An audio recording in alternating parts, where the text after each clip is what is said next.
when they're sick or they need some financial help.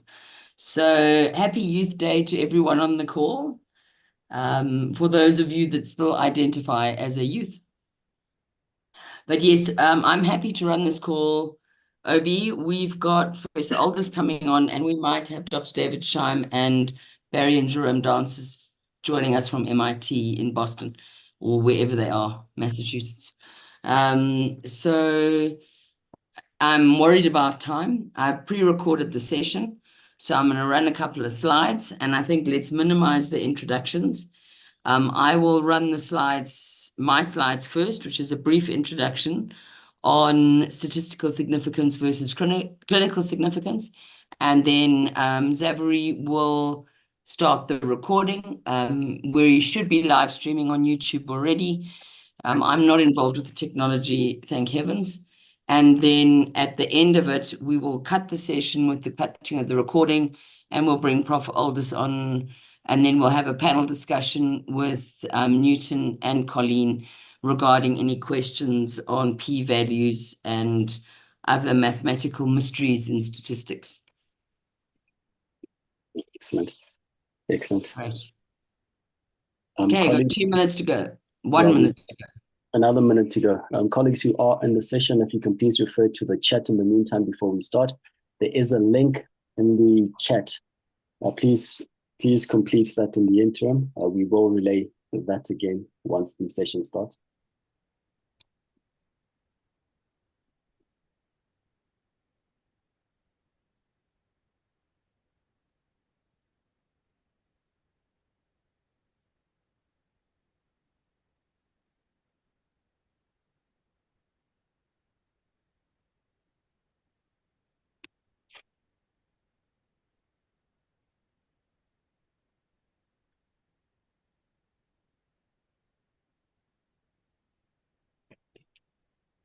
Xavier, in the meantime, if you can share our opening sequence, and then Dr. Jackie will then start. No, Obi, it's 18:30, and we're running on Namibian German time. So welcome to the session of Intellectus Campus, everyone. Tonight we are doing the first of a series in mathematics in medicine. We're going to focus on the p-value today. I think a lot of people who are in the clinical world will face people who will discuss the fact that the p-value. So people will discuss that the p-value shows no statistical significance, or they'll say the sample size was too low, or they will say that the confidence intervals were not reliable. And for people like me who hate statistics with a passion, and I'm sorry about that, Newton, but I've always hated stats, I don't have a leg to stand on because I don't understand the p-value to the extent that they do, and they can usually argue with words I don't understand. So this session is designed, first of all, to show every clinician on this group that they do know what a null hypothesis is, and they do know what an alternative hypothesis is. So I'm going to take you through a clinical scenario to show you how doctors actually reason with logic.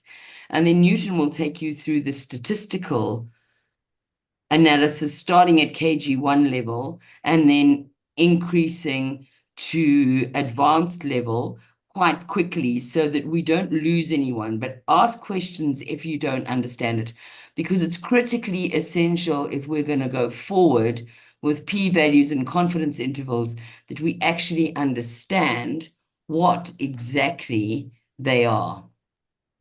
So, I'm just trying to get out of something on my screen, which I've just managed to do.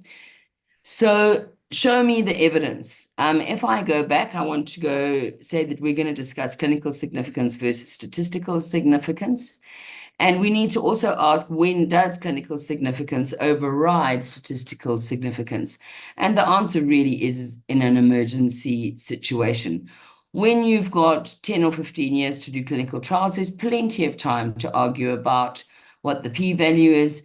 But when you actually need to do something practical in an emergency setting, then we need to start looking at clinical significance. What does it mean in aviation medicine? If a condition is life, sight, or limb threatening, it is considered a medical emergency.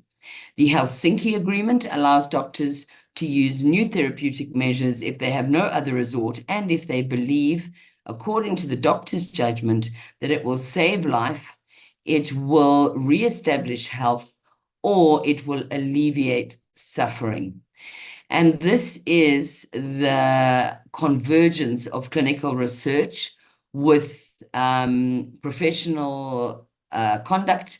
And if the treatment of the sick person requires that the doctor needs to use their judgment using a treatment that offers hope of saving life, reestablishing health, or alleviating suffering, then they may do it.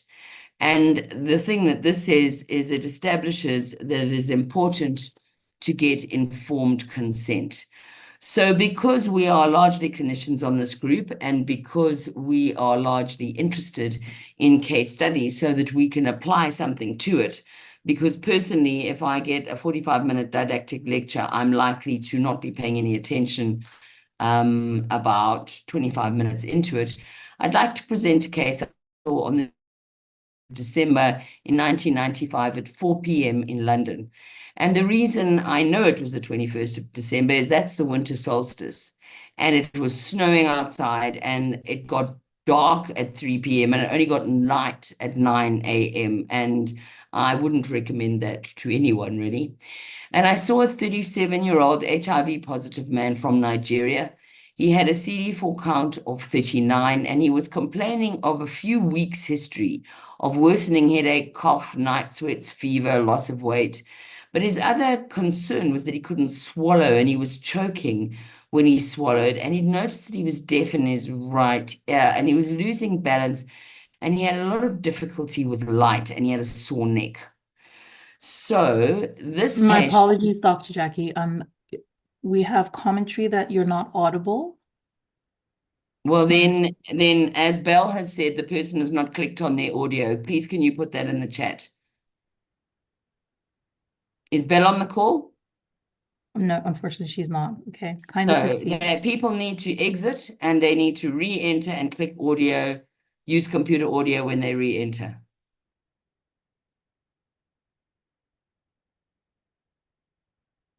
Can you put that in the chat, Zachary? Yes. Great. So I don't have access to the chat, otherwise I can't see my screen. So if we look at the diagnosis of this patient, the null hypothesis, which we're all sort of don't understand, is basically that there is nothing wrong with this man. The alternative hypothesis is this man has TB meningitis involving his cranial nerves, or he has cryptococcal meningitis for those of us that have seen many of these patients. I trained at Groote and I did my intern year at Freya Hospital in the Eastern Cape, and I did my pediatrics at Red Cross Children's Hospital in Cape Town. And I saw hundreds and hundreds and hundreds of TB meningitis patients, and this history is absolutely typical. However, this was the first TB meningitis case that the infection and immunity department at a teaching hospital in London had seen. So I needed to check my hypothesis, the alternative hypothesis, against the null hypothesis. On examination, he had neck stiffness. His optic nerves were normal. He did not have papilledema, indicating there was no raised intracranial pressure. And the investigations, the full blood count was really not very remarkable. Liver functions were, however, raised, and his ESR was well over 100. His chest X-ray showed infiltrates bilaterally. His CT brain was normal. The reason that we did this was to be able to do an LP. This procedure is not always available in an under-resourced setting. And his LP, lumbar puncture, showed high lymphocytes. It showed a very raised protein, and it showed no cryptococcus, and his cryptococcal antigen was negative. So a diagnosis of exclusion in this patient is TB. However, we didn't have proof. And you can't really treat a patient who's got abnormal liver functions with rifampicin, isoniazid, pyrazinamide, and ethambutol without proof. And you definitely in a London teaching hospital. So the instruction was to wait 3 weeks for positive TB culture.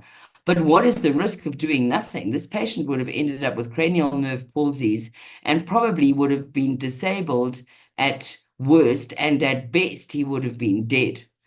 So I needed more evidence. So I jumped on a train and went on the underground to Hackney Central, and I took the sample to a friend of mine who was of Southern African origin, who worked in the lab at the Queen Elizabeth Hospital in Hackney, and I asked them to do a chloride on the sample I had, which I did not mention was cerebrospinal fluid. And the chloride came back at 94, which was low. I do not know why this happens in TB, and I'm sure some clever academic will be able to find out, and it might even be in the literature. But the bottom line was that 30 patients a day in the Eastern Cape have a CSF chloride done. And if it is low, they are commenced on TB treatment. But the problem is that the clinicians are so busy that they're not able to write this sort of thing up, and they don't have the resources financially or in terms of staff. They're 12 interns in a 900-bed hospital. Who's going to write this paper up? So let's look at clinical significance versus statistical significance. In a medical emergency, as we've said, life, sight, or limb-threatening situation, then clinical significance will override. Statisticians are often not aware of the clinical significance. So they don't know if they're doing clinical significance on some obscure part of the clotting profile and clotting pathway, or whether they're dealing with a life or death situation. And the p-value cannot be interpreted without understanding the clinical significance. Clinical significance resides with those who provide expert opinion. And expert opinion is another area of great controversy because academics are put in positions where they are experts, and in a novel situation, they've never seen a single patient with the condition. So I think it's very important to suggest that going forward with disease X or whatever else is going to plague us in the future, that we need collaboration between the frontline observers and the researchers. And with that, I would like you to start playing the recording, Zavary, and I will stop share on my screen.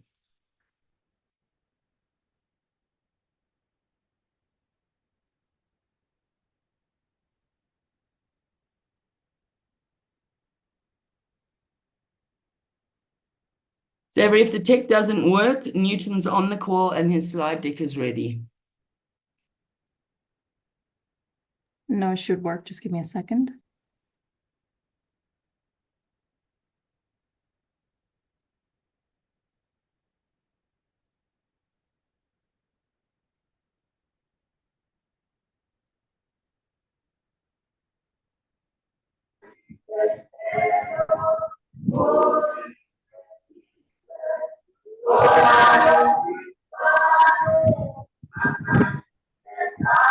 Can we please all mute our microphones?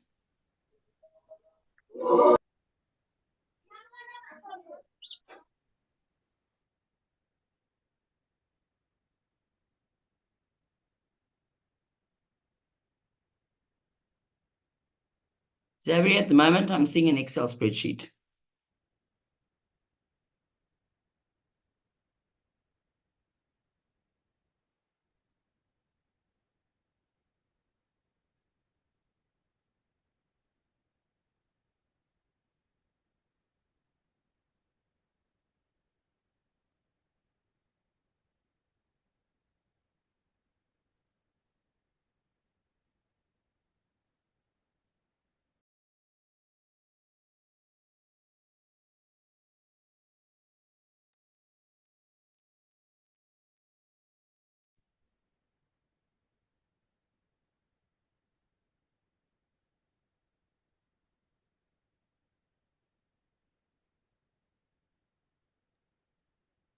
Sorry, everyone, we're having a little bit of problems with the technology. It's being run from Namibia at the moment. So in the meantime, if anybody has any questions on what I've just presented, please feel free. Fawn, please unmute your mic and feel free to ask me a question while we're waiting for the tech to work. Yeah. Dr. Jackie, it has been running. I'm not sure if I'm the only one that's hearing it, or is anyone? Well, can anyone- I'm just seeing an Excel spreadsheet. I don't know what everyone else is seeing. Yeah. Is everybody else on the same page? Let me just stop sharing and share again. The other option is I'm quite happy for Newton to present because we don't have the time to mess with the tech. Fawn, please ask your question. I can see it now. Just press pause. Okay. Fawn, please ask your question. Yeah, I just wanted to say this comment, your last one, frontline observers need to communicate with the researchers. That's exactly the problem. We saw after the vaccine all this damage, and we were the frontline observers. I'm going to stop you right there. It's really important that we use certain words because artificial intelligence will shut down this call. So we use the word injection and we use the word combination therapy. Because if you say that word, this call will die. All right, sorry about that, but in any No case, worries. Let's leave your questions to the end because I think it's very important that Newten Handireketi gets his message across. So let's play the recording, and then if it goes down at the end of the call, at least we've managed to record it. Sorry, Fawn, but I'm getting a bit long in the teeth with this. So let's play Zabri, please.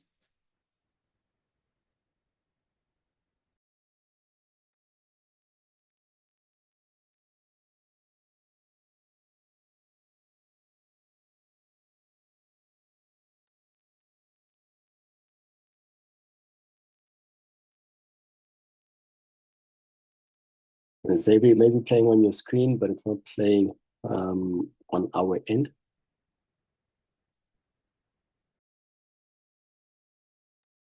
We also aren't getting any audio. Plan B, we may need Newton to come on and represent if this doesn't work.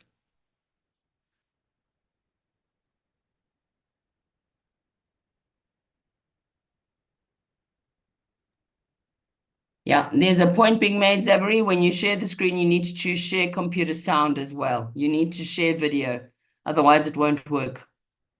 If you go to the right and click on more, you will find it also when you click on share. Newton, are you on the call? Oh, yes, Doc, how are you? I'm excellent. Good evening, good morning, everybody. How are you? Very well. Yes, I was Long enjoying time your no speak. presentation. I was enjoying your presentation.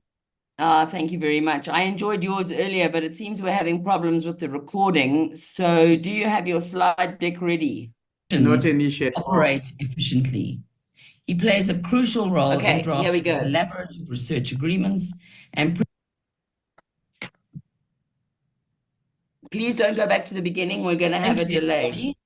I'm very pleased to introduce Mr. Newten Handireketi.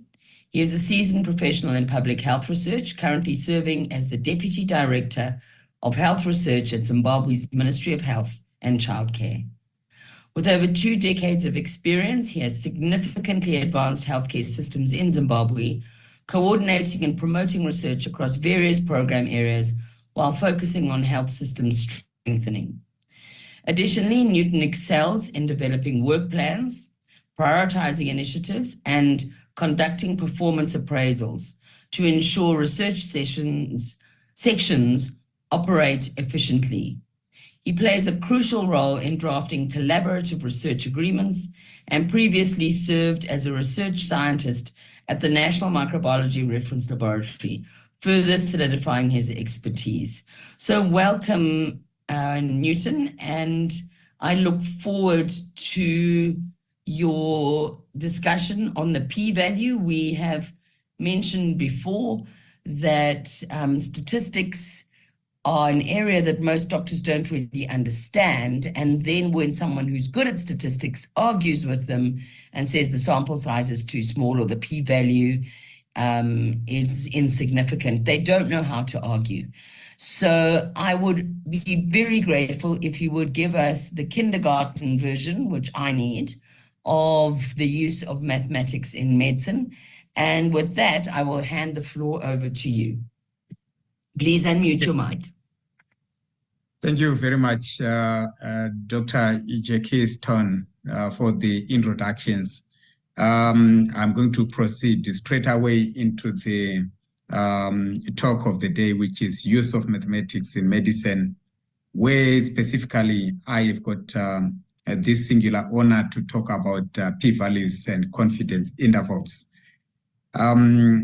So this is the outline of my presentations. I'm going to look at the basics, then I will look at the p-values. I will get on to confidence intervals, then I will then conclude. So I'm going to first of all look at the basics. We're talking about use of mathematics in medicine, and mathematics, broad as it is, I've just given a presentation there where I'm illustrating the different branches of mathematics, which includes all those, including logic, algebra, set theory, applied mathematics. But today, I'm not going to look at all of those ones in this talk. I'm mainly going to focus my talk on statistics and probability. These are the two areas which I'm going to be focusing on. So for starters, I just wanted to make sure that everyone is on the same level. I'm going to define statistics, which is defined as the science of collecting, we organize the data, summarizing the data, analyzing the data, and drawing conclusions from the data. So statistics, a branch of mathematics, which is very important, is the science where we are doing some studies to collect data, organize the data, summarizing the data, analyzing the data, and drawing conclusions from the data that we have collected. And for the talk tonight, I'm going to be mainly focusing on the last one, which is drawing conclusions from the data that we have collected. As we are going through these studies. So I'm going to move to the next section where I'm just focusing on the basics still, where we are looking at the branches of statistics. We have got descriptive statistics and inferential statistics. In this session, I'm not going to focus much on descriptive statistics. I think this is a talk of another day. But today, I'm mainly going to focus on inferential statistics. So just to bring into perspective, descriptive statistics consists of the collection, organization, summarization, and presentation of data. But inferential statistics, this is where we are focusing on generalizing from samples to population. So we are going to gather data from a sample, and we want to use that data to generalize to the population. This is what we are going to be looking at under inferential statistics. And again, let me also indicate that I'm not going to look at everything. This is where p-values and confidence intervals lie. So this is why I have really decided to focus on inferential statistics. And again, I said just to make sure that everyone is brought on board, I want to explain a little bit the idea of statistical inference. Some call it inferential statistics, a branch of statistics. So we have got our population there. It is not possible to start the entire population because of time, energy, and resources. So it may not just be feasible for us to gather all the data about the population. So what we do, we take a sample. A sample is part of the population. And we study that sample. What is important is to make sure that the sample is representative of members of that population. So we study that sample.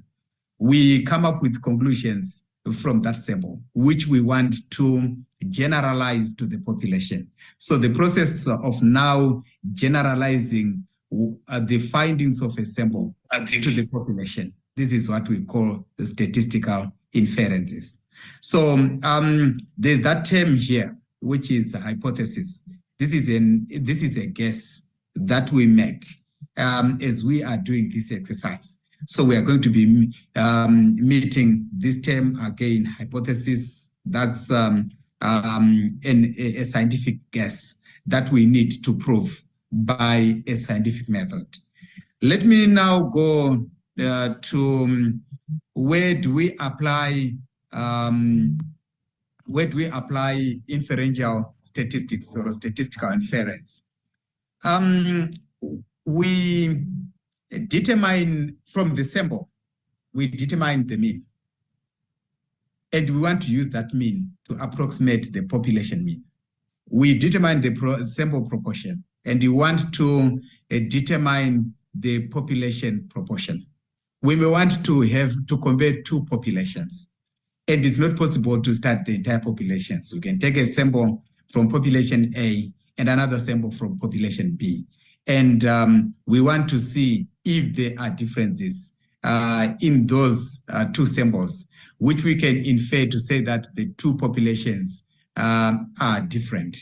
And we can also have the same population that is that goes through some treatment, and we measure the same population after. So this is a before and after a treatment, and we can try to check if the mean before treatment is different from the mean after the treatment. For example, a population is exposed through some dietary intervention. We want to see if there is if the mean of a biomarker before the treatment is different from the mean after an intervention. We can also do the same with the proportions. We can do a statistical inference on some measures of association. I'm not going to mainly focus on these measures of association in this talk, but just important for us to talk to mention that we can also do statistical inference where we are working on the odds ratios, relative risks. Then we can also look at statistical inference, where we apply it to determine where clinically important difference. I'm going to look at this one later. And what we mean by clinically important difference is determination of the smallest difference considered biologically or clinically relevant. So in order for us to move forward, I will try to again bring everyone on board, just defining some basic some basic terms that we need to understand from the outset. A statistic, for example, we've taken our sample, then we do some measurements, we come up with some calculations. For example, a mean of a sample, that is called a statistic. So a statistic is a figure that is calculated from a sample. If it is calculated from the entire population, it is called a parameter, if we calculate it from the entire population. So what it means is that we can take a sample from a population, we calculate the mean. Then we can take another sample from the same population, we calculate its mean. We take a different sample, another sample again from the same population, we determine its mean. So the range of all possible values of the means that we can determine, they make up what we call the sampling distribution. So they are computed from samples of a given size, randomly drawn from the same population. Let me also highlight some of the few terms. A point estimation is a value that we determine a single value from the sample. For example, we determine the mean, we determine the median, that is the middle value, after we've arranged our numbers in either ascending or descending order. Then we can also look at a change in mean or a change in median. Then we have another term which is different from point estimation. It's called interval estimation. This is where we look at the confidence intervals, the range in which we expect to find the population value, which we said that it is a parameter. Then when we are trying to compare the values of a sample and trying to make some generalizations to the population, we do what is called hypothesis testing. And again, we can also compare two populations to determine if they are different or they are the same. So we come up with what we call hypothesis testing, which is a claim. So with that hypothesis testing, we need to come up with two versions of that claim. The first claim is called the null hypothesis, where we always state that the parameter equals the value specified in the alternative hypothesis. I will explain this a little bit more in the next slides. So I want to bring this into perspective, because hypothesis testing is not something that is out of this world. Hypothesis testing, we do hypothesis testing in the work that we do almost every day. I will take a very an example which is close to the work that we do every day. A clinical diagnosis is an example of hypothesis testing without the actual use of statistics. I'll touch on the actual use of statistics later. In a clinical diagnosis, a clinician must decide between two hypotheses. The null hypothesis is that the patient has no disease. And in many cases, the null hypothesis is what we hope to refute. So a patient walks into your room, and we hope reject that this person has no disease. So the null hypothesis is that the patient has no disease. And the alternative hypothesis is that the patient has a disease. Now, a clinician does not know which hypothesis is true. They must make a decision on the basis of evidence that is presented. In the language of statistics, clinically diagnosing the patient is called rejecting the null hypothesis in favor of the alternative hypothesis. That is, the clinician is saying that the patient has a disease. So in that case, they are rejecting that the patient has no disease in favor of the alternative claim, alternative guess that the patient has a disease. If the clinician indicates no disease, they are stating that there is not enough evidence to support the alternative hypothesis.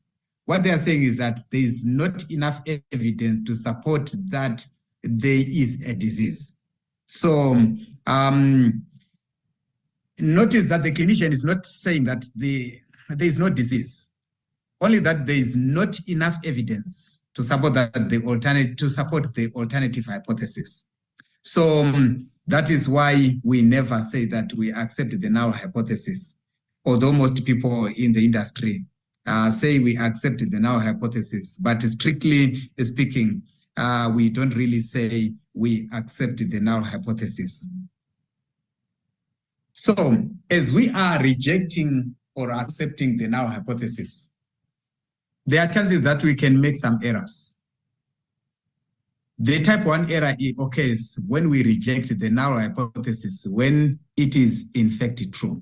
So in our case, we are saying that the null hypothesis states that the individual who comes has no disease, and we reject that the individual has no disease in favor of the alternative hypothesis, which says that the individual has got a disease. So when we reject the null hypothesis, when in fact it is true, we are making a type 1 error. Then type 2 error occurs when we fail to reject a null hypothesis. So in this case, for example, we are failing to reject that the patient who has come has no disease. So that is a type 2 error. So these errors can actually occur in less than 5% of the cases that we see on a day-to-day basis. So presented differently, that's where we are saying a type 1 error is when we reject a null hypothesis, which is actually true. So we are making a type 1 error. Then a type 2 error occurs when we fail to reject the null hypothesis, which is false.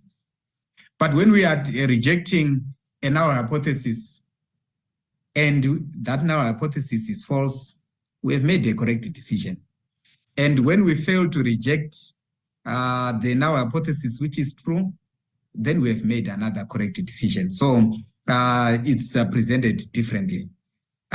So those are the critical steps in hypothesis testing. I thought I just have to quickly go through hypothesis testing because it is related to the issue of p-values as well as confidence intervals. And these are the procedures for hypothesis testing. But let me quickly go to this slide where in our decisions in medical practice, we may want to determine whether means from two populations are different. We may want to determine whether in a population, after coming up with an intervention, we also do some measurements. We want to compare the mean of a parameter before that treatment and after that treatment. For example, we expose the same population, we expose a population, we can determine the mean low density lipoproteins in a population before exposing them to a certain dietary intervention. Then we look at the mean before. Then we expose them to a population, to an intervention. Then after exposing them to that intervention, we also determine the mean LDL, the mean LDL after that intervention. Then we want to determine whether the mean before and the mean after, they are different. Then we can also do the same with the proportions. So in this case, we are saying we have two samples, two sample means of independent populations. We can have two sample means of dependent populations. Dependent populations, this is where we have before and after. So this is the independent samples. So the question to be answered is the difference between sample statistics large enough to conclude that the populations represented by the samples are significantly different? So we want to determine whether the means are different in the two independent populations, or we may want to determine whether the means are different before and after the intervention. We may also want to determine whether there are differences between the mean of a sample and the population from which that sample was drawn. So paired samples are those ones which we said one before an intervention and after an intervention. So in practice, we don't always have to carry out the full hypothesis testing because we now have some statistical tests, some statistical software that can actually do the work on our behalf. We have got statistical packages like Stata, R, SAS, SPSS, Minitab. There are these statistical softwares that can actually calculate for us a value that is called the p-value. So p-values are used in hypothesis testing to help decide whether to reject the null hypothesis or failing to reject the null hypothesis. So we are now getting into the second part, which is the p-values. So by definition, p, that is representing probability. So it is the probability which measures how likely it is that any observed difference between groups is due to chance only.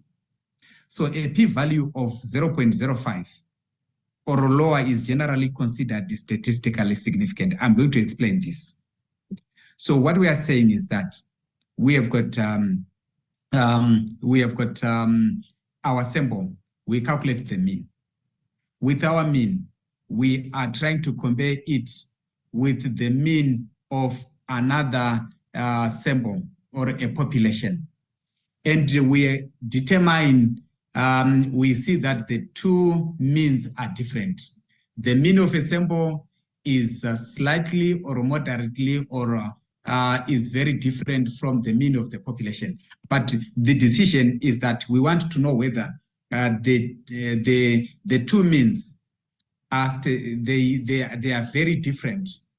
But for us to come up with such a decision, we are helped by a p-value.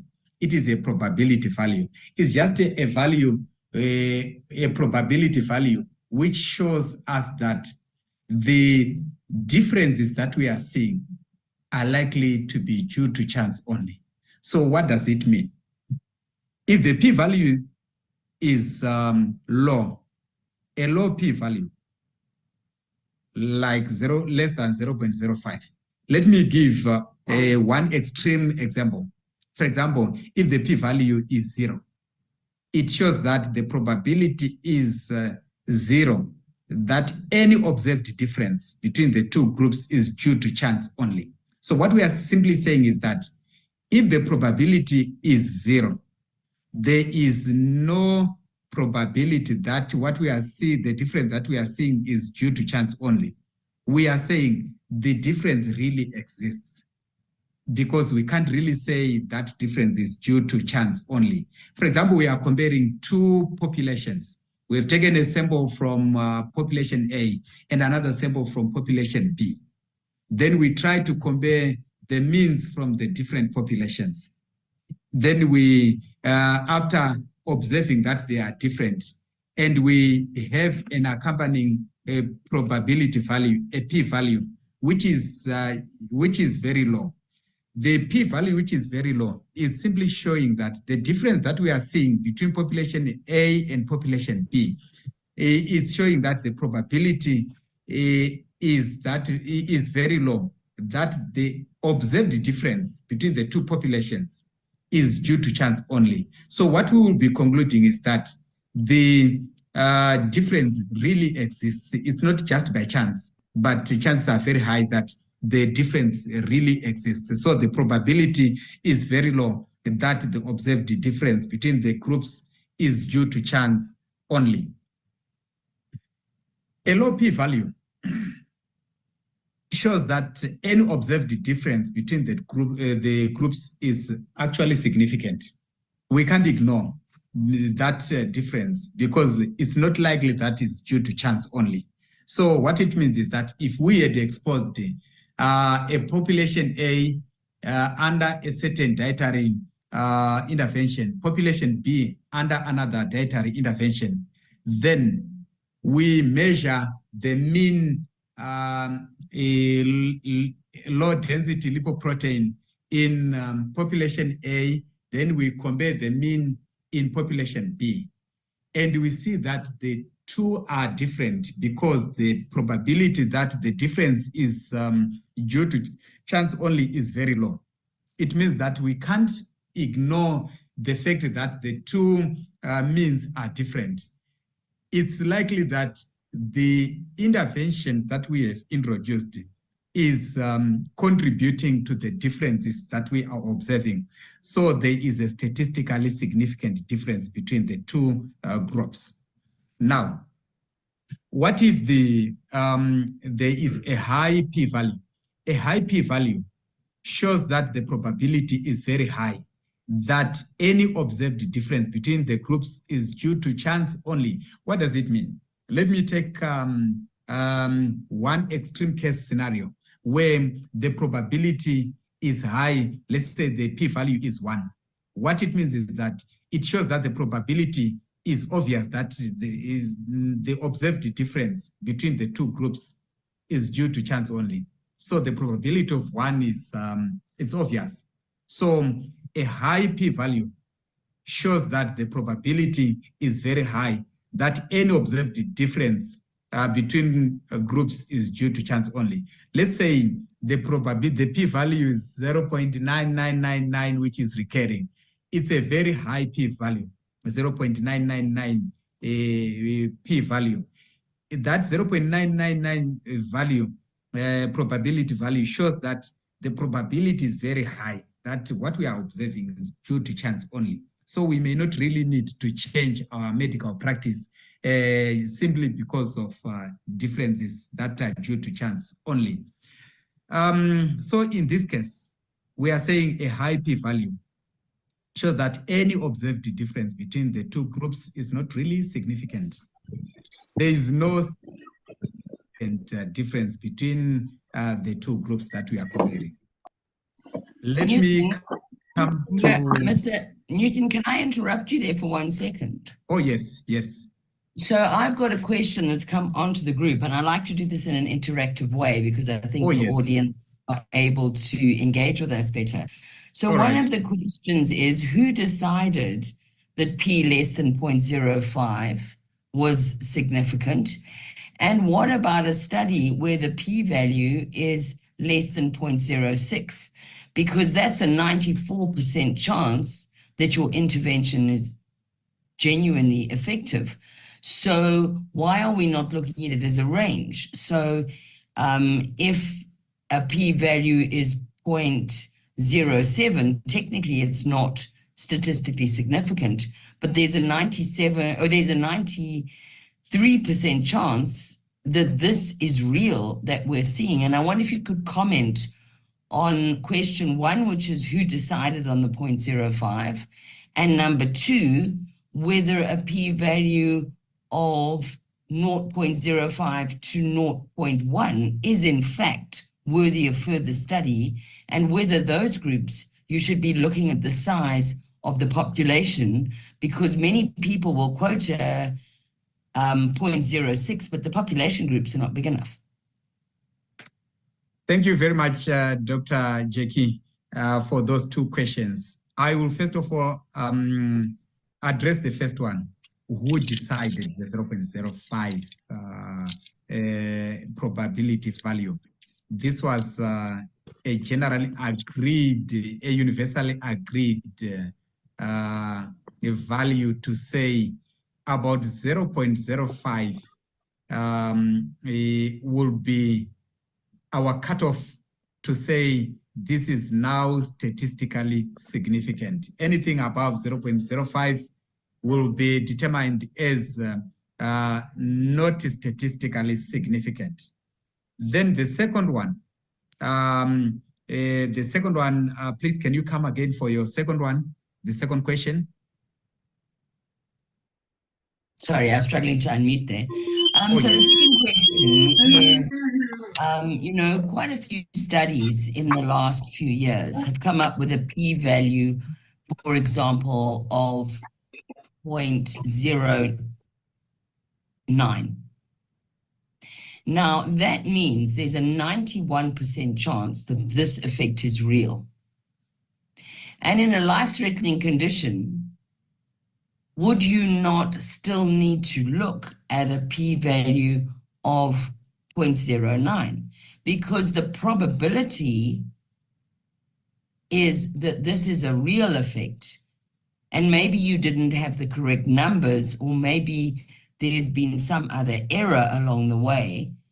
And to discount a study that has a p-value of 0.09 is to throw away very important information sometimes.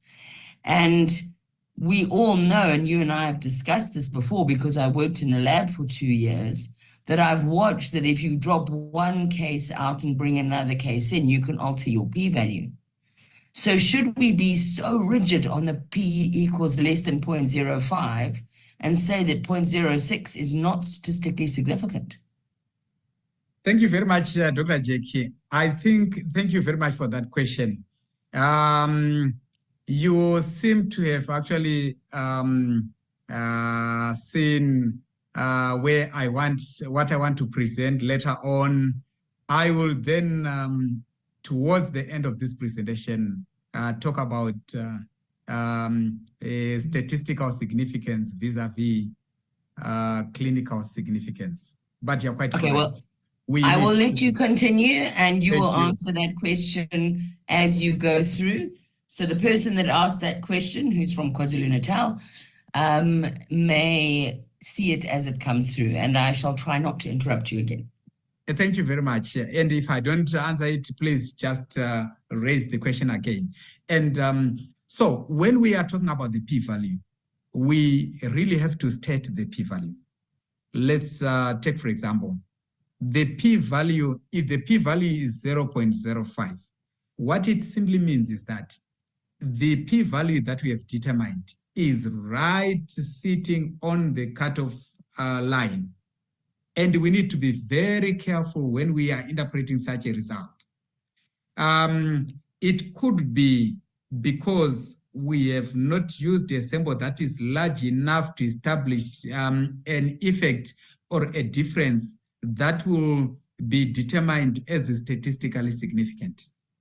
Or maybe we have used a sample that is just large enough to make sure that we reach that point where we are trying to make sure that we establish statistical significance.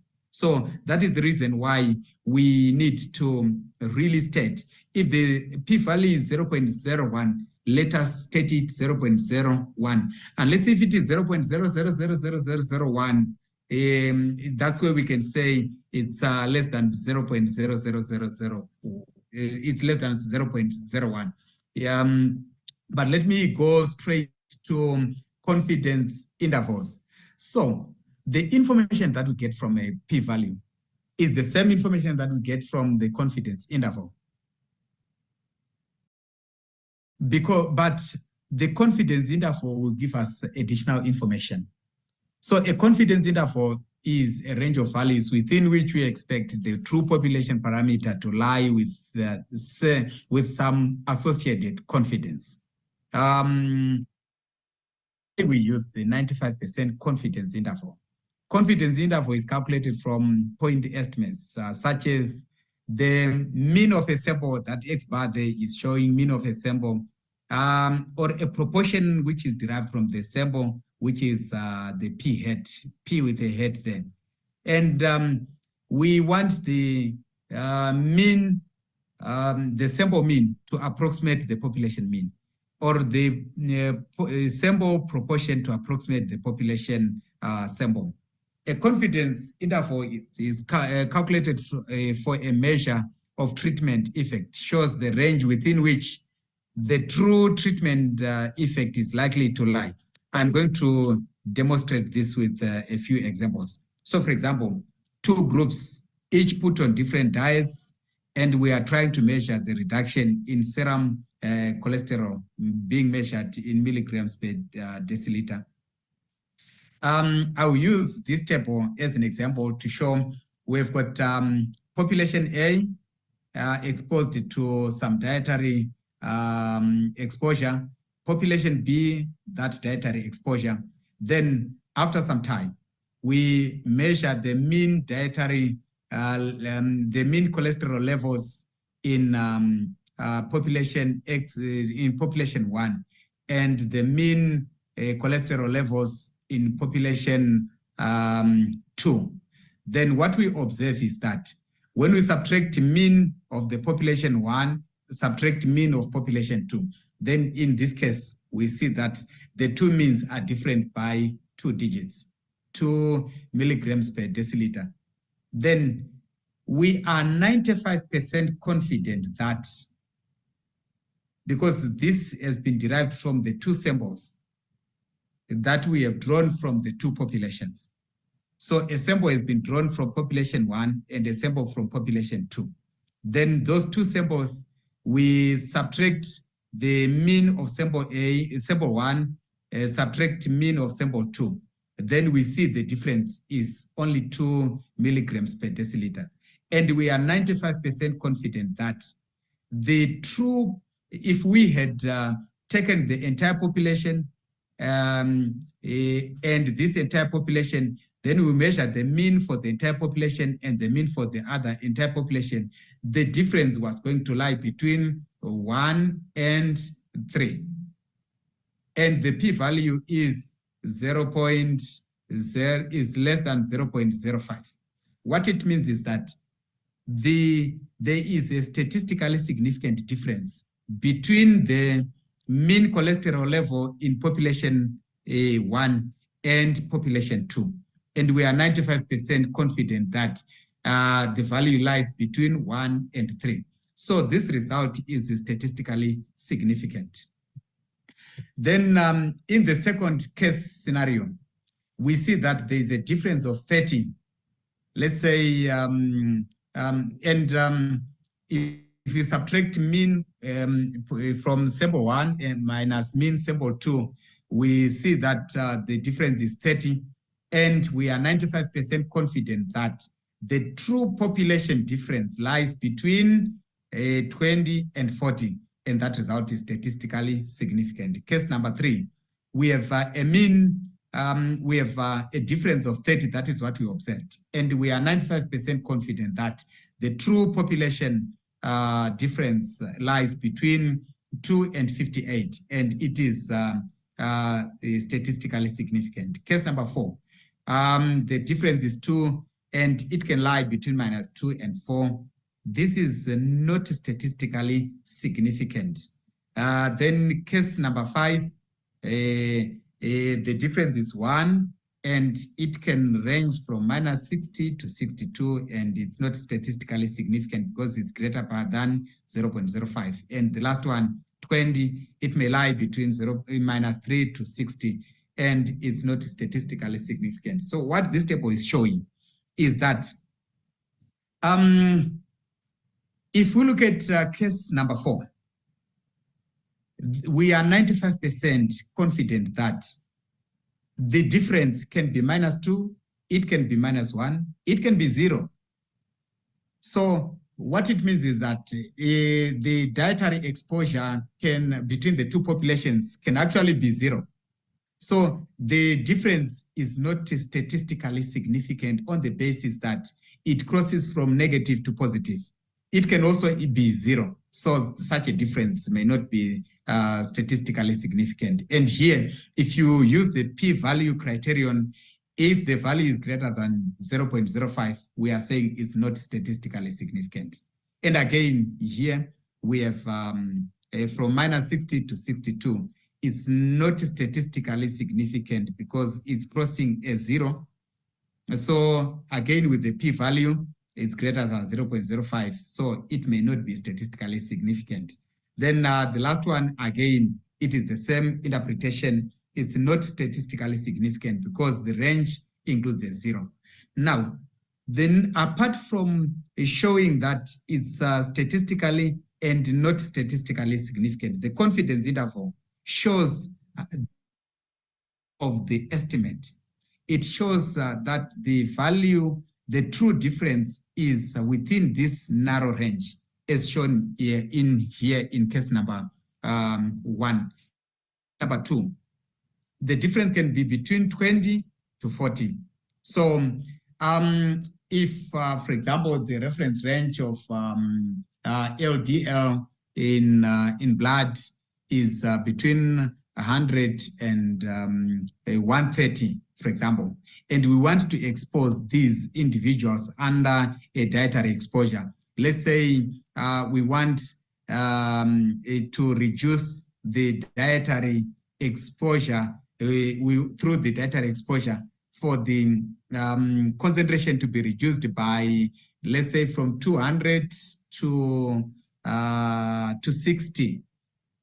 It will be good if we have got a result like in number 2 there, because the range, the value can range from 20 to 60. For example, if we have someone who had a concentration of 100, it can be reduced by 20, so it can be 80 after that dietary intervention. But is that clinically significant? Yes, it may be clinically significant from 100 to 20, or it can be from 100 to 60. So that's a clinically significant decrease in the concentration of blood cholesterol levels. But in the first case scenario, is a decrease from 100 to 99 clinically significant? Probably not. So we may not need to change our medical interventions by changing the diet of an individual because it can reduce the levels by just 1 digit. So clinical significance versus statistical significance. In the first case, this is statistically significant, but clinically it's not significant because it can reduce the levels by just 1 digit. The second case, this one is probably both clinically significant and statistically significant. Then the third one, it's statistically significant, but may not be clinically significant because of that too, because it can reduce the levels by 2 digits only. It can reduce by 58 milligrams per deciliter. So that broad range is usually as a result of a low sample size that has been used to carry out the intervention. That has been used to come up with the calculations. Then these ones which are not statistically significant, you may not even need to have a look at them. If the sample size is large enough to establish the difference that is needed. So if there is no statistical significance like this, you need to look at the sample size that was used, whether it was powered enough to produce the difference that we would really have wanted. So confidence intervals versus p-values. Confidence intervals give same information as p-values on statistical significance. P-values simply provide a cutoff. By convention, a p-value of less than 0.05 has been agreed, beyond which we have said that findings are statistically significant. Confidence intervals are preferable to p-values because over and above showing whether it's statistically significant, they tell us the range of possible values within which the parameter can fall. A confidence interval show the largest and smallest effects that are likely given the observed data. Confidence intervals that include a 0 indicate that the treatment under investigation is not statistically significant. I think this is what we have been talking about. We need to look at the confidence interval, whether it lies within the clinical significance range or it is clinically indifferent. So clinical indifference shows a range of values of such a trivial size that you would not want to change your current practice. For example, this is statistically significant, but clinically it's falling within a range where we may not really want to change our practice, our medical practice, simply because clinically it doesn't make any difference. As I'm moving close to concluding my presentation, clinical significance versus statistical significance. It's important to know that statistical significance does not prove causation.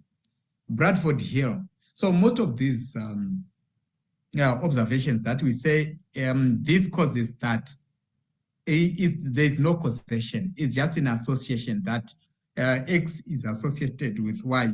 Bradford Hill came up with a criterion about 9 points as a criteria to establish causation. So it's not usually easy to establish causation. So a high sample size sometimes can produce a small p-value, even though the magnitude of the difference is not clinically significant. So we saw it in our first case scenario in this case. Probably they used a high sample size which resulted in statistical significance, but clinically that is not significant. Then conversely, a low sample non-significant difference, even though the difference is real. So a high sample size would have detected a significant difference. So the point to take home here is when we are interpreting statistical significance, we need to interpret it in context. You need to both look at the statistical significance vis-a-vis the whether that that statistical that the confidence interval falls within a clinically significant range. So clinical significance is more important than statistical significance. So this brings me to the end of this presentation. I hope I've managed to answer that question, Dr. Jackie, which has been asked by our colleague from the University of KwaZulu-Natal. Thank you. Thank you very much, Newton. You answered it extremely well.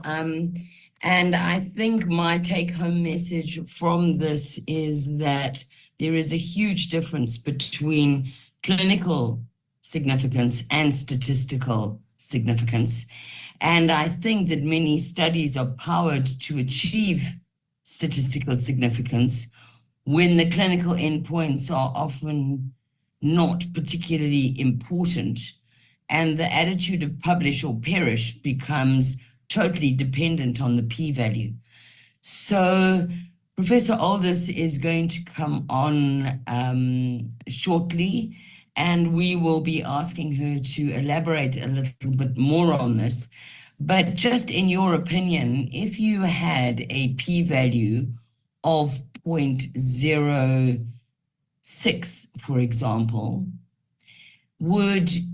and the confidence intervals were acceptable, would you not agree that if it was an important question, then we should not discount that study? We should say that this has got clinical significance. Let's just say that the p-value was 0.06, depending on mortality rate or depending on various other things that are more important possibly than cholesterol or height. You know, if we're looking at mortality rate, should we not be looking at p-values between 0.06 and 1? Thank you very much. So in terms of interpreting with respect to statistical significance, if it is 0.06, we say that there is no statistically significant difference. But what I want to say here is we need to establish in context. When we have one case of Ebola in Zimbabwe out of 16 million people, that may not be statistically significant. The p-value will be higher than 0.05. It's not statistically significant, but clinically it would be quite significant.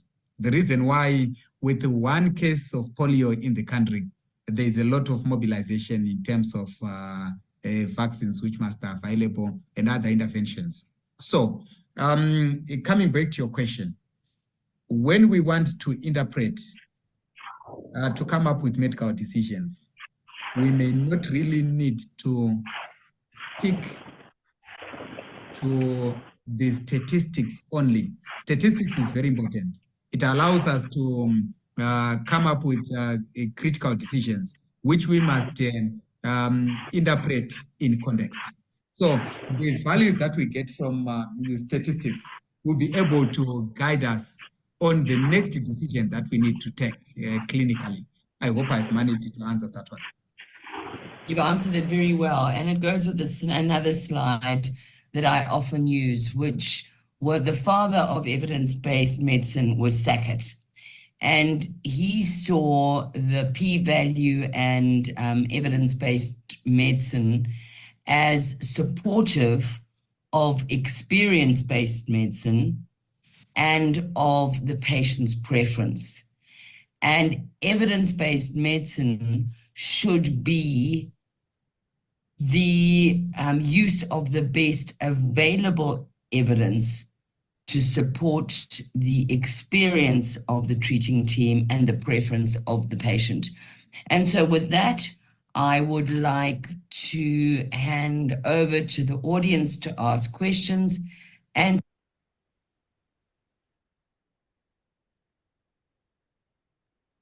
right, thank you for running that, Zavary.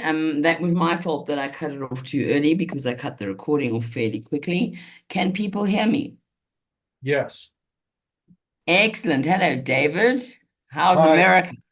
Oh, it's a lot colder here than there, but it's okay. Okay.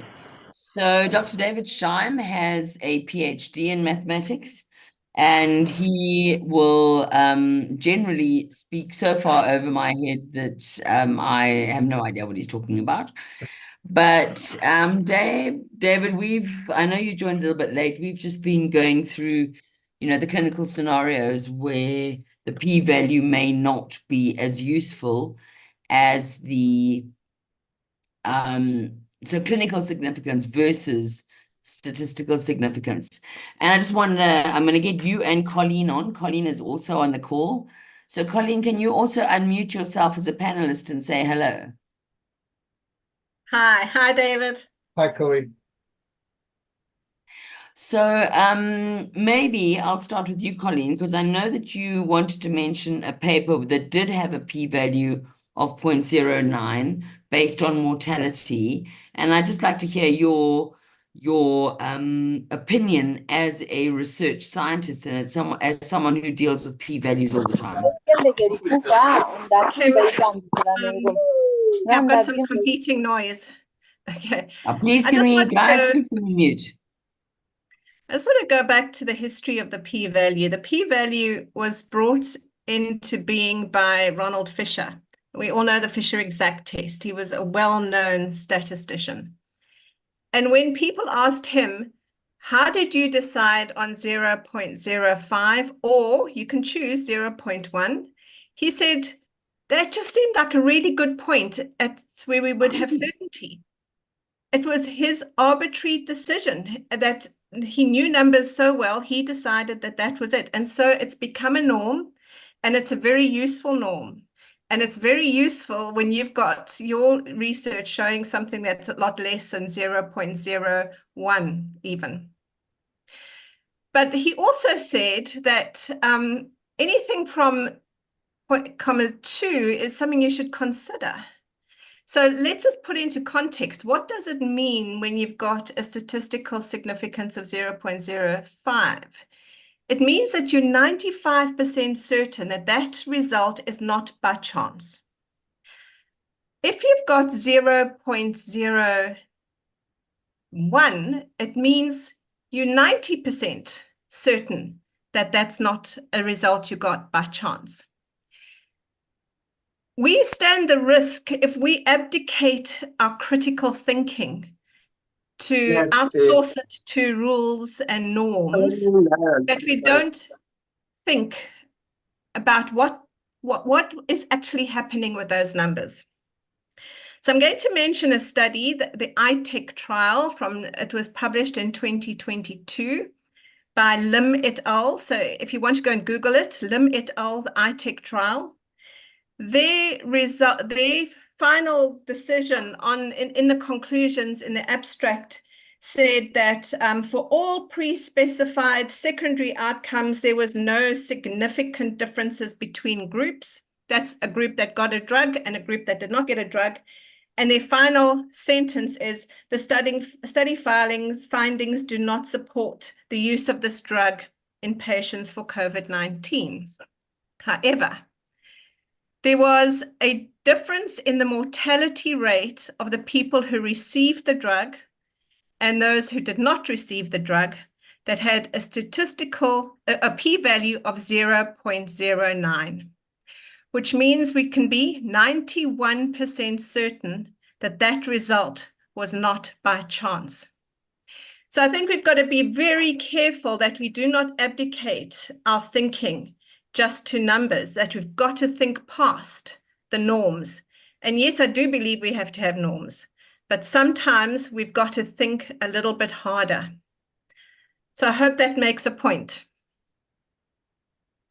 That was great. Thank you, Colleen. And I agree 100%. If I have no other option, do I want to take a safe medication that has a 91% chance of getting me better, or do I want to take nothing? And well, the case was there's a 91% chance that you weren't going to die. exactly. In this paper. So do I want to take something that means there's a 91% chance I'm not going to die? Well, I personally, and particularly if it was my children, I would choose to have that drug because I don't really care about the statistical significance, is particularly in a life or death situation or when people I love are involved. So with that, Dave, can I ask you to say a few words? Sure. Let me just come at this from a slightly different perspective. The drugs that of decades back that we consider to be truly effective, let's say penicillin, you had like molds of bacteria growing. You put penicillin on the mold and there was a blank spot around it. This happened all the time. Essentially, the p-value of that experiment was 0.0000. It was conclusive. With the cure for H. pylori, Thomas Barodi did a study.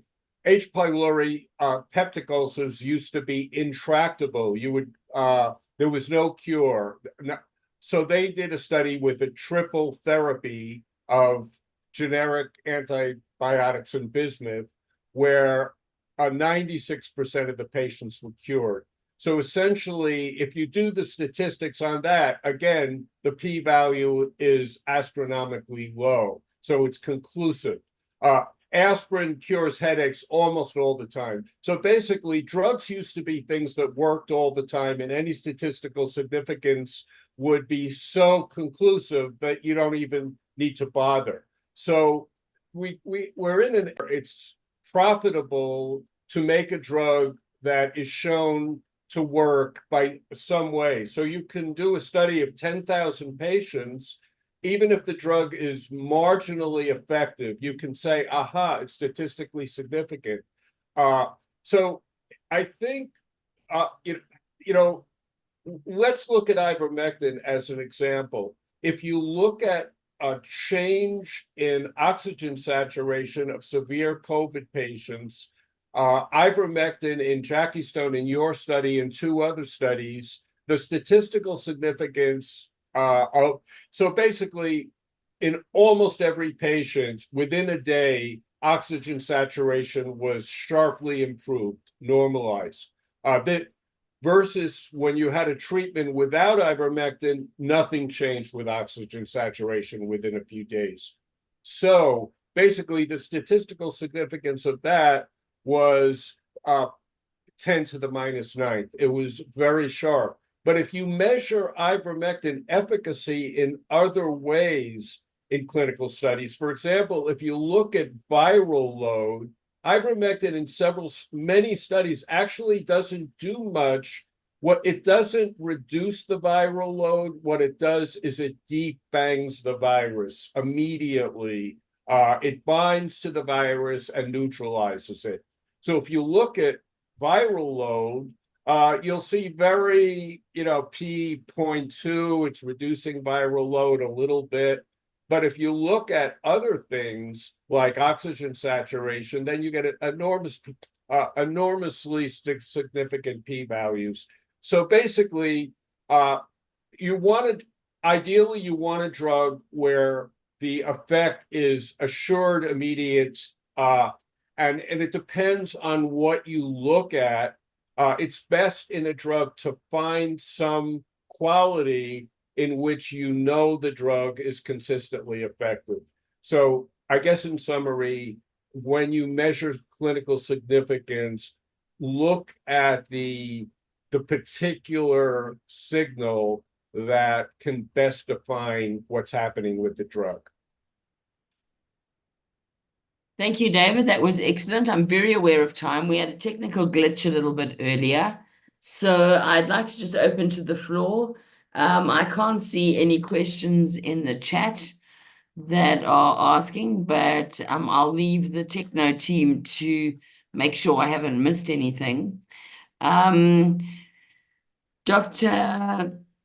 Newton, do you want to ask Dr. Shine or Prof. Aldous any questions?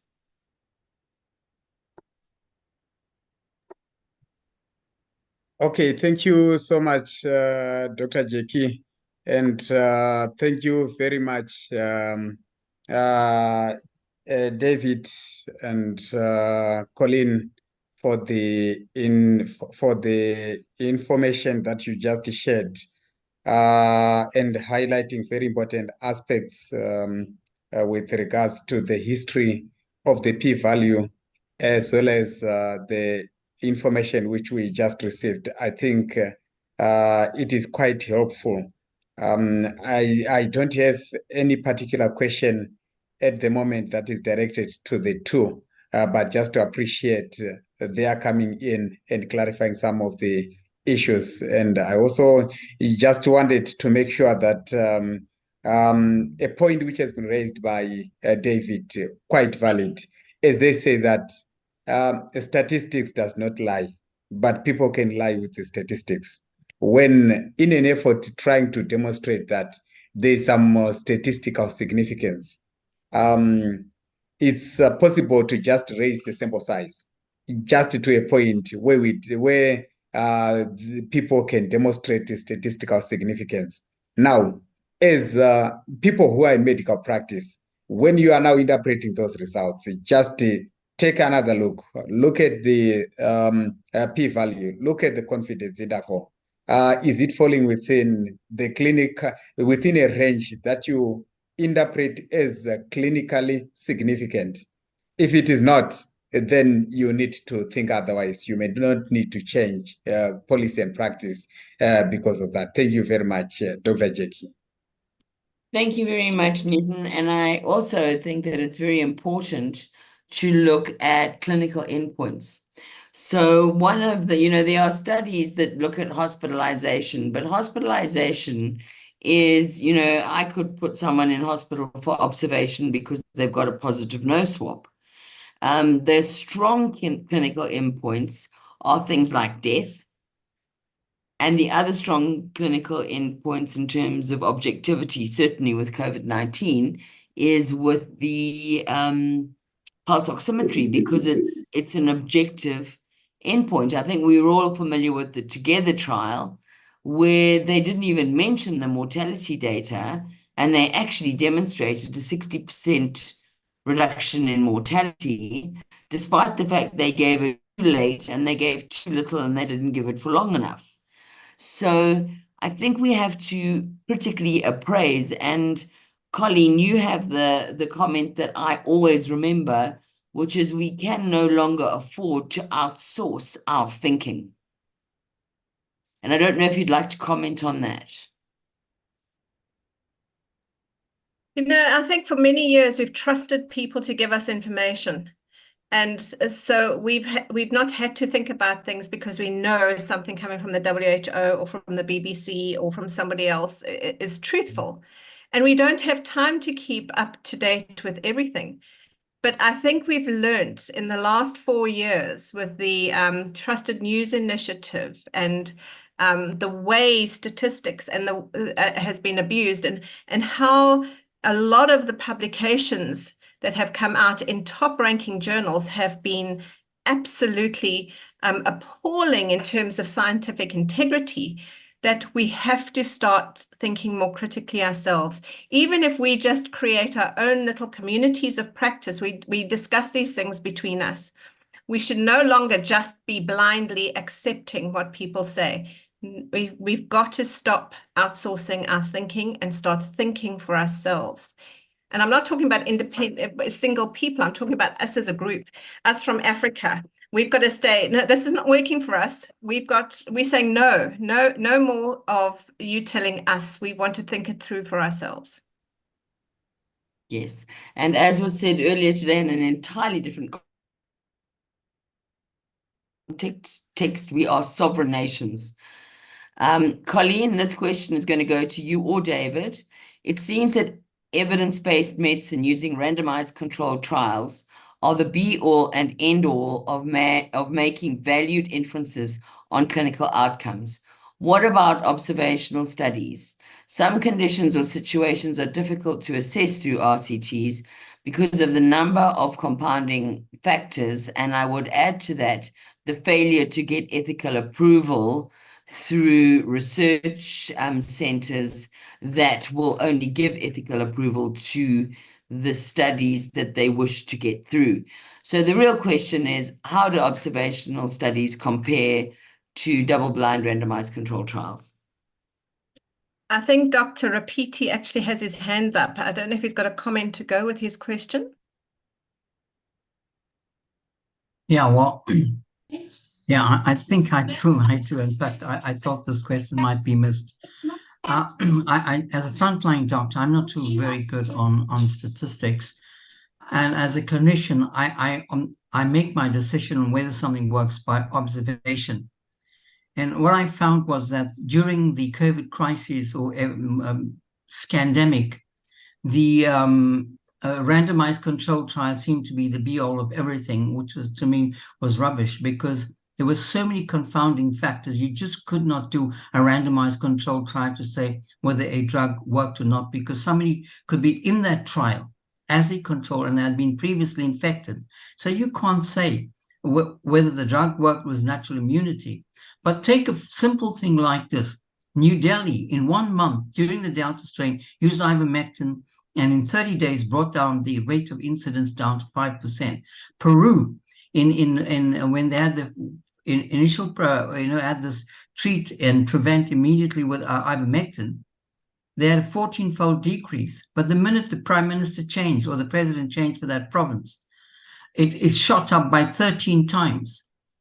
Now, that was disregarded because you can't do randomized controlled trials on an entire population, but you can treat an entire population. I think, for example, in Africa, we've used ivermectin and hardly any other vaccines, and we've got the lowest rate of infection, hospitalizations and deaths compared to Europe.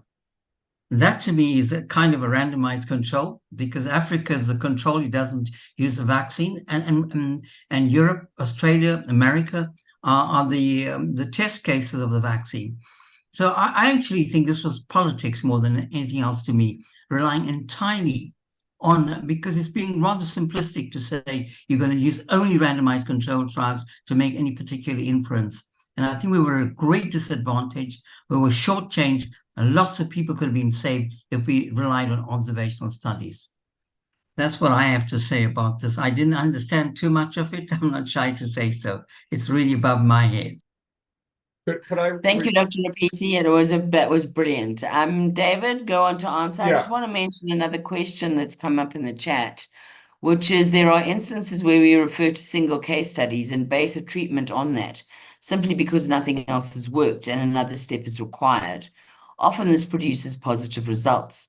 A single case study will have no statistical significance, but speaks to doctors who don't have time to write up cases. How do we measure institutional experience, as you mentioned in the intro, from a research perspective? So the one question is the case. What about a single case report, which is a part of evidence? I think Colleen can mention that. And then David, please go ahead and answer Dr. Rapiti's question. Okay, I mean, I wanted to focus on the Peru data, which I was involved in that study. But just in general, in principle, a randomized controlled trial, if designed by people who have no stake in the outcome, it can yield valuable information. In practice, unfortunately, and this is this has been addressed by scientists of the highest stature, current and past editors of leading journals. It is well known that their pharma money influences, they're behind the studies. They're basically, unfortunately, you can't, let's see, the editor-in-chief, Richard Horton of Lancet, wrote an editorial in 2015. He said more than half of these clinical studies may not be correct. There's an enormous amount of bias. So, however, on the Peru study, so I worked with Juan Chamey, and it took 2 years really to get the paper finally finalized and accepted.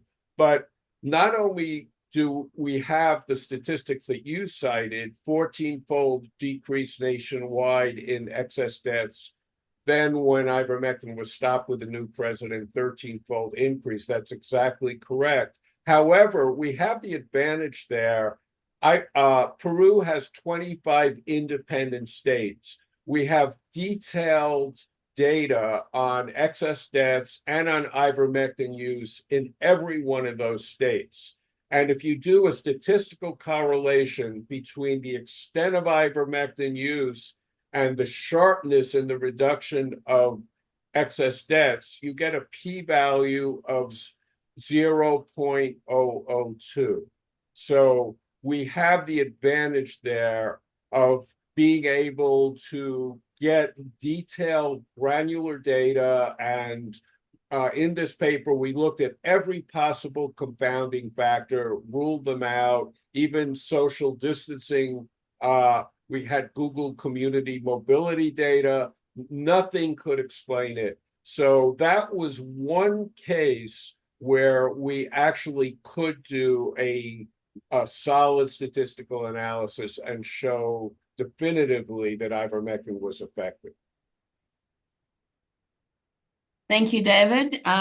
Colleen, would you like to reply to the case report? I mean, I know Tom Barodi's opinion is you need one Martian to prove there's life on Mars.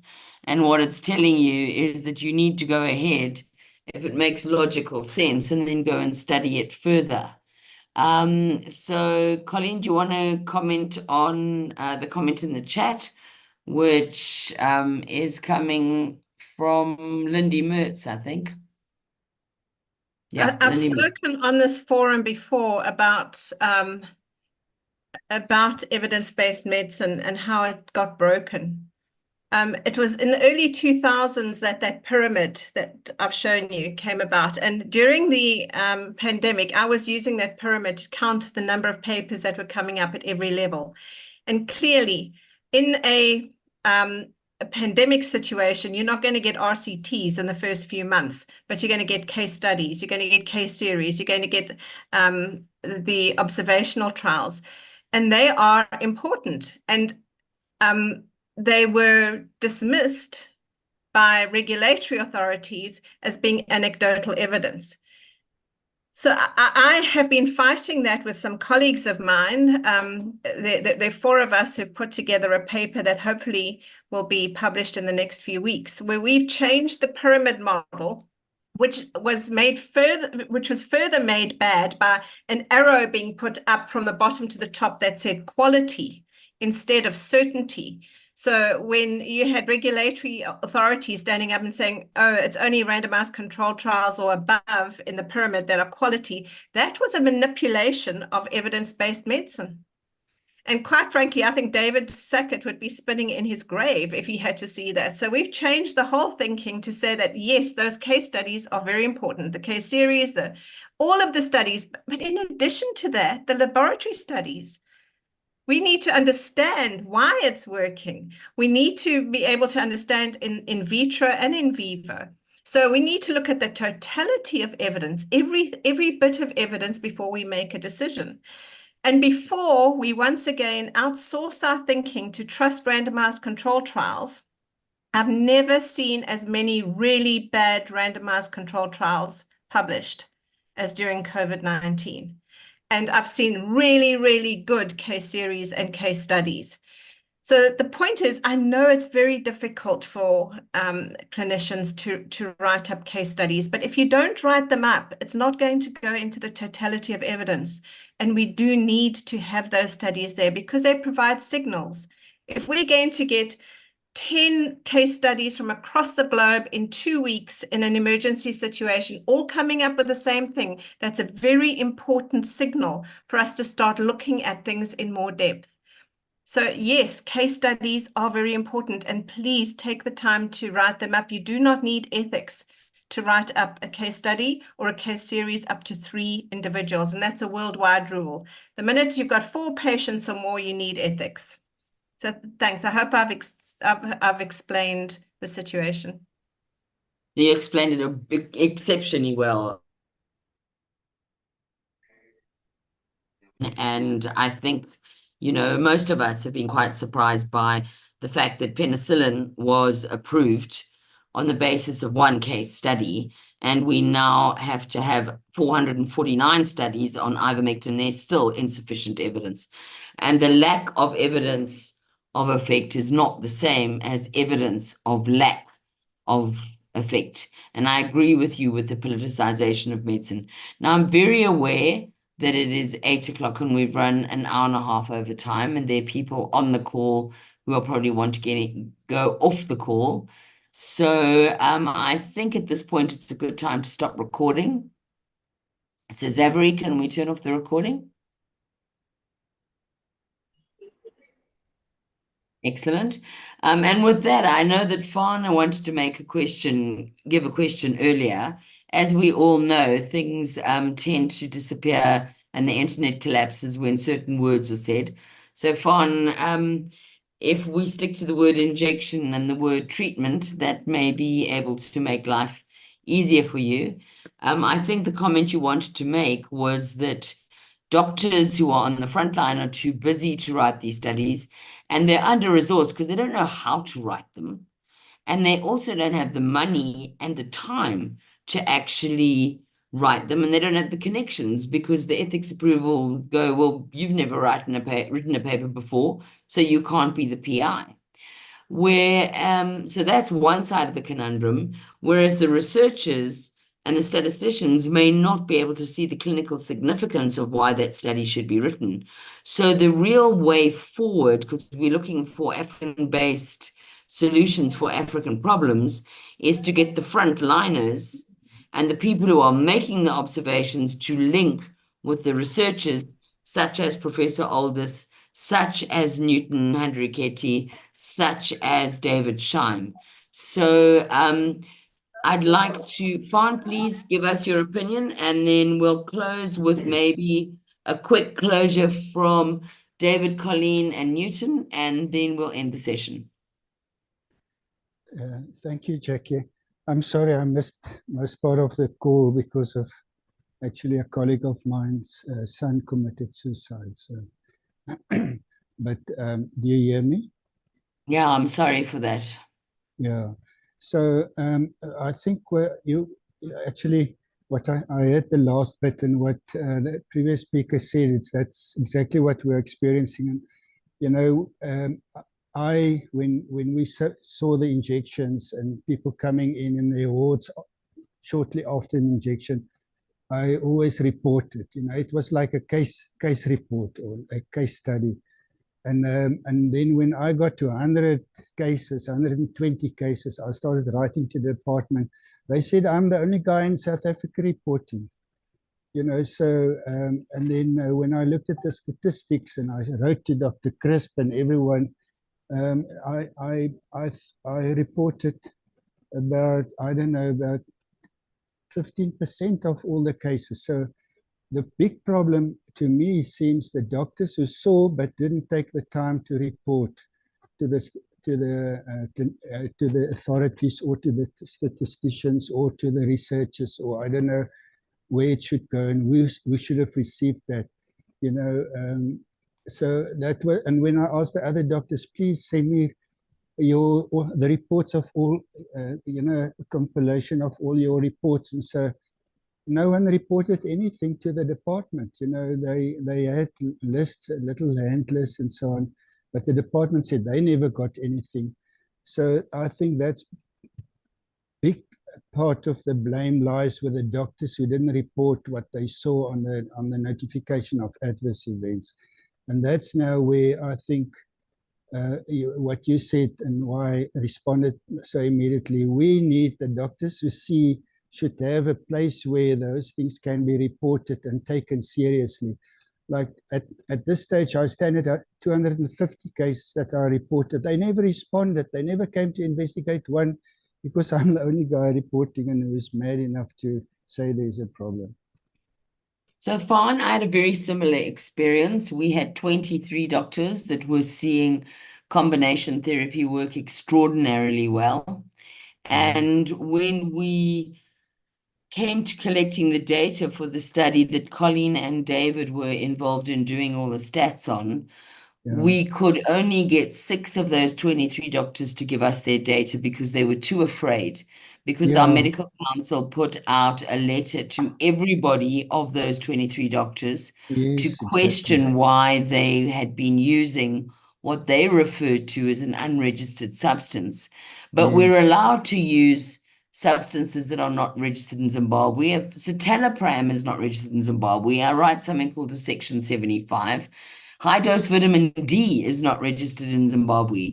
But these threatening letters go out. And for people who've got a mortgage and kids at school and a spouse that threatens to leave them if they cause any more noise, then those people keep quiet. So I wouldn't necessarily blame the doctors. I would blame the system. And part of the system is the HPCSA, MDPCZ, HPCNA, and all of the councils that put the fear of God into the doctors who did anything that went against the narrative. So while my heart goes out to you because you did stand up, we saw exactly the same in Zimbabwe. 6 out of 23 submitted their data. And with that 6 out of 23, our p-value is 1 in 10 to the minus 9. That is 1 in a billion chance that what we saw happened by chance. It's probably quite lucky they didn't contribute any more data. Otherwise, nobody would have actually believed us with the p-value that we've come up with. So yes, doctors on the group, we would encourage you to report. But I think all of us who have reported have not been able to do so without significant backlash. And some doctors just are afraid of that. And for some of them, I mean, we're very lucky in Zimbabwe. We can't get mortgages or car loans, so we have very little personal debt. So we're much more able to say what we think. So thank you, Fawn, and I'm very, very sorry for your loss of your friend's son. Yeah, no, it's thank you, Jackie. Okay. So can we have a closing note from each of the speakers, and then we'll wrap it up? Newton, you get to start.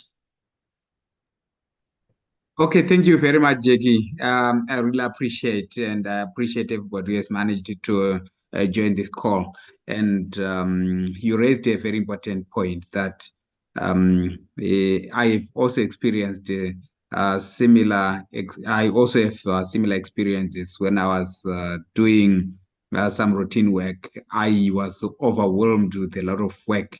Not until I started embarking more into research. That's when I managed to free more time to put pen on paper and starting to analyze some of the data that we are generating on a day-to-day basis. And I think it is very important for those who are on the front line to collaborate with those people who've got the time to document what the ideas which they want to be put down in black and white. As they say, publish or perish with your experience, with your knowledge. But I think it is only ethical enough to share some of the very important observations that you as clinicians on the front line are having with patients that you are seeing on a day-to-day basis, because that is not only going to help the patients you are dealing with, but I think a number of other patients who are dotted across the globe. So the collaborations that you mentioned are really very, very important. And you can actually collaborate with those people who you wish to collaborate with. Thank you very much, Jackie. Thank you so much, Newton. Colleen, any closing words? Just the importance of not outsourcing our thinking. I cannot emphasize it more that we've got to start creating groups like this where we share our own thinking and debate between us and don't take everything as truth that just comes at us.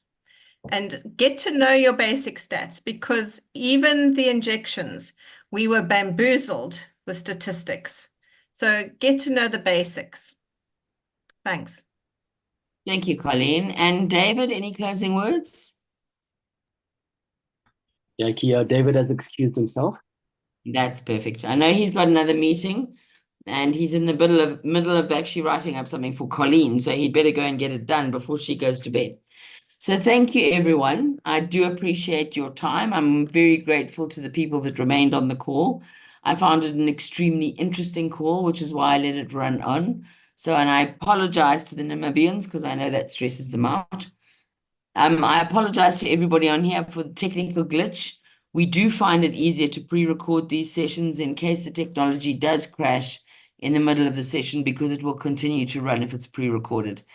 And what we will try and do is edit out that small piece in the middle, and then we'll be able to share the YouTube link in the morning for anyone who wants to watch it again. I agree with Colleen. I learned a great deal about statistics from Newton, because he did take it back to basics and assume that I was about 6 years old and trying to learn this subject. So thank you, Newton. You made it very, very clear and very, very simple. And from here, we can probably take it further. But to everyone who remains on this group and is still listening, I would encourage you to understand your statistics if you are going to start arguing with academics, because the academics will just overwhelm you with sample sizes or whatever they come up with. So my solution to that is I tell them that I'll phone them back in 10 minutes, and I then phone Colleen, who tells me exactly what to tell them, and then I cut their legs out from under them, and it's very satisfying. So thank you, Colleen, for all the times you've helped me be able to argue back. And on that note, I would say to anyone, if you don't know a good statistician and a good research person, it's not a bad idea to go and sit down with someone and just really find out what the stats mean. Because a lot of people quote p-values and all sorts of things completely out of context. And ultimately, I've just been told on another group that my study that David says now on reanalysis has a p-value of 10 to the minus 9 is not considered as good as a double-blind randomized control study that has a p-value of literally exactly 0.05, which is on the fence. And while we continue with that mentality, we expose ourselves to very big pharmaceutical companies who can manipulate the statistics. And in the words of Mark Twain and Benjamin Disraeli, there are lies, damn lies, and then there are statistics. And while we laugh about that quote, it might not be quite so funny when it's affecting our clinical decision making. So thank you, everybody, for staying on for so long. We're going to shut down the chat now. Anybody who hasn't registered, it's probably too late to do so. And I wish you all a very pleasant Wednesday evening and a happy Youth Day in Zimbabwe. And we'll see you again next week for Dr. T speaking on updates in HIV from ICASA and various other conferences in the last 6 months. So, Obi, would you like to close? Dr. Jackie, you've done a swell job in closing. Mine is just to remind colleagues to refer to the link to complete their attendance details. There is a link that's on the chat. Just put that on again for the last time. So if you can please complete your details, and once you've completed, please feel free to exit. That's it for the night. Thank you very much, Dr. Jackie, Colleen, and Dr. Newton, and all the members that have made a contribution this evening. Thank you. Great. Thank you, everybody. Good night. Good night. Take care. Thank you. Good night.